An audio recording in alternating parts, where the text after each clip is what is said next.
पापा टीचर थे। वो हमेशा हमें बहुत बड़ी बड़ी बातें सिखाते थे। माँ ज्यादा पढ़ी लिखी नहीं थी। मेरे 2 छोटे भाई हैं जो आज अपने क्षेत्र में बहुत ही आगे पहुंचे हुए हैं, इसलिए क्योंकि पापा ने बचपन में ही हमें एम्बिशियस बनना सिखाया। मेरे पापा ने मुझे 4 साल की उम्र में ये सिखाया कि बेटा तू बड़ी होके आईएएस बनना। मेरे फादर ने मुझे हमेशा कॉन्फिडेंस दिया, मुझे बोला कि तुम श्रेष्ठ हो, ये समझाया।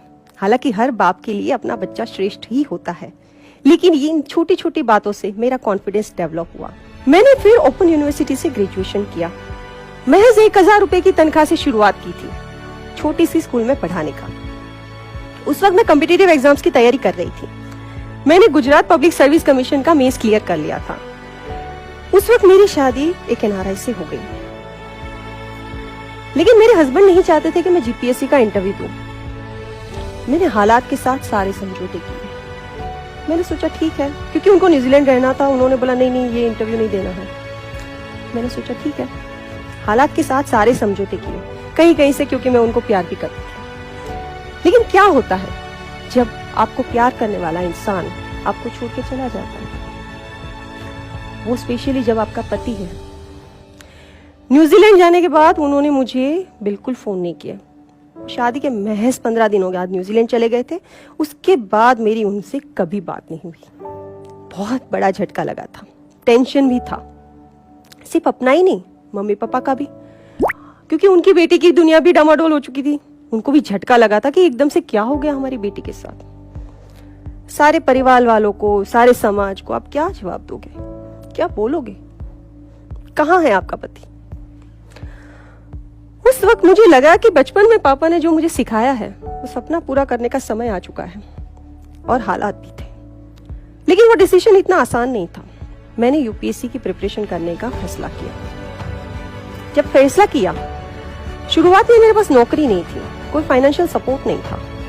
तैयारी ऐसे नहीं होती है। लेकिन 2 साल बाद मुझे एक गवर्नमेंट टीचर की नौकरी मिल गई, जिसकी महज तनख्वाह 5000 रुपए थी। मैं मेरे मम्मी पापा के गांव से 40 किलोमीटर दूर एक छोटे से गांव में रहने चली गई, जहां की बस्ती सिर्फ 15,000 थी, उससे भी कम। वहां पे ना तो मेरे पास इंटरनेट था, ना ही न्यूज़पेपर इंग्लिश आता था वहां पे, ना ही मेरे पास स्मार्टफोन था, ना ही मेरे पास लैपटॉप था। मैगजीन भी नहीं आते थे। मैं दुनिया के कंपटीशन से बहुत दूर अपनी तैयारियों में व्यस्त थी। मुझे नहीं पता था दुनिया में यूपीएससी को लेकर क्या कंपटीशन चल रही है। मैं वो कंपटीशन देखने के लिए वहां मौजूद नहीं थी। लेकिन इसके बावजूद मैंने मेहनत करने में कभी पीछे नहीं रखी। यूपीएससी की वो तैयारियों के दौरान अपनी पेशेंस को बनाए रखना, एंजाइटी से दूर रहना, उन 5 सालों के दौरान इतना झटका लगने के बावजूद तैयारी में एकजुट रहना, अपने ध्यान को बनाए रखना, ये सब इतना आसान नहीं था उस वक्त जितना आज मैं बोल रही हूँ। वो बहुत मुश्किल दौर था। मैं उस वक्त बहुत अकेली पड़ गई थी। धीरे धीरे माँ बाप का साथ भी छूट जाता है।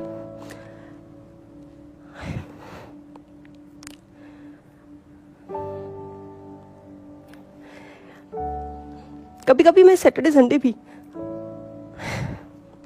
अपने माँ बाप के घर नहीं जाती थी।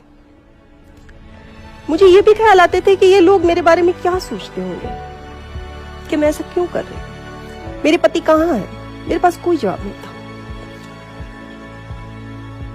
लेकिन मैं हमेशा ये सोचती रही उस वक्त कि जिस दिन मुझे सक्सेस मिल जाएगी उस दिन इन लोगों को जवाब मैं दे दूंगी। लेकिन इसकी कोई गारंटी नहीं होती।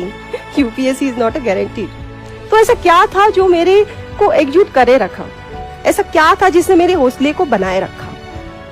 क्योंकि ये सफर मेरे लिए यूपीएससी का सफर नहीं था।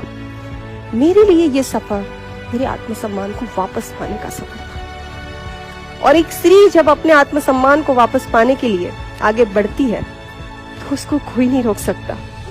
लेकिन एक और भी चीज है, उस वक्त मेरा अपने आप पे भी बहुत भरोसा था। एक और चीज पे भरोसा था मेरा, वो है मेरी पॉजिटिव थिंकिंग।